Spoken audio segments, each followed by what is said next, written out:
Bah là a commencé à émerger mais est-ce qu'on ferait pas des espaces qui permettent d'avoir, de pousser l'autonomie des gens, qui puissent permettre de garder un lien social. Ça a commencé à l'époque tout juste le fait d'avoir de manière très proche une école primaire avec un lieu de résidence de personnes âgées. Du coup, en avançant, on s'est dit, ok, les écoles, il y a des gens qui viennent pas parce que construire c'est cher, parce qu'il n'y a pas de terrain, etc.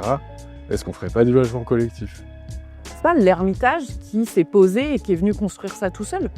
En fait, c'est que des événements et assez rapidement, quand on a posé cette idée de commun, ça a pris.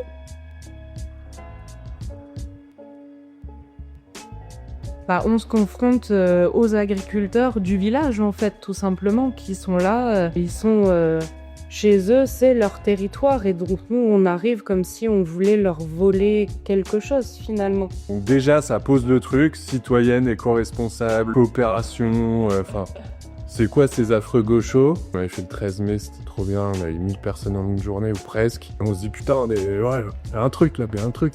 Mais là, on se retrouve avec vraiment la première confrontation où on a du coup dit, non, c'est pas ça notre projet, et on n'est pas en train de construire contre vous.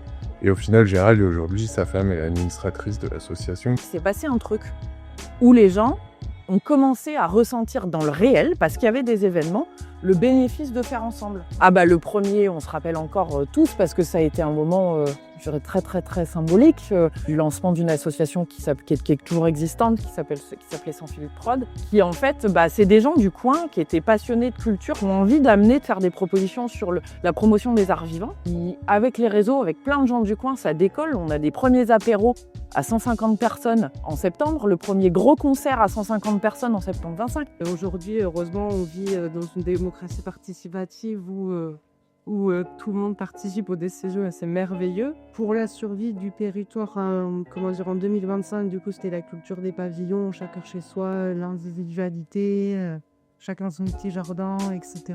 Au fur et à mesure des années, les gens se sont rendus compte que ce modèle était plus tenable et pas possible avec l'espace, les changements climatiques. Tout doucement et par des exemples dans d'autres endroits sont apparus ce qu'on appelait à l'époque les logements sociaux, mais sont finalement des logements collectifs, communs. On a eu les premiers projets qu'on a réussi à obtenir. J'ai une anecdote juste qui me vient. En fait, c'est à partir, je pense, de ce moment-là, où Charlotte était déjà là aussi au café, où on s'est dit, putain, il se passe un truc avec ce café. Et en fait, du coup, on avait pris l'habitude, les habitants avaient demandé, parce que c'était un café associatif, donc la programmation culturelle, tout de suite, elle a été co-construite. Et du coup, il y avait de temps en temps des karaokés. Et en fait, on était tiers-lieux, on accueillait des groupes, des gens complètement différents. Et à l'époque, on accueillait une ONG qui faisait des formations sécurité. Donc les encadrants, c'était tous des anciens militaires. Donc avec des jeunes et moins jeunes qui venaient partout, qui vivaient ça. Et en fait, on s'est retrouvés un soir, on n'avait absolument pas prévu. Avec cette équipe de stagiaires en formation sécurité, on les met en situation de stress pour pouvoir réagir en situation de crise. Et ils se retrouvent le vendredi soir au karaoké, au plein milieu de leur stage. Il y avait 30 personnes du village, des copains, et ça a créé une situation de rencontre et de partage. On en était même très très impressionnés.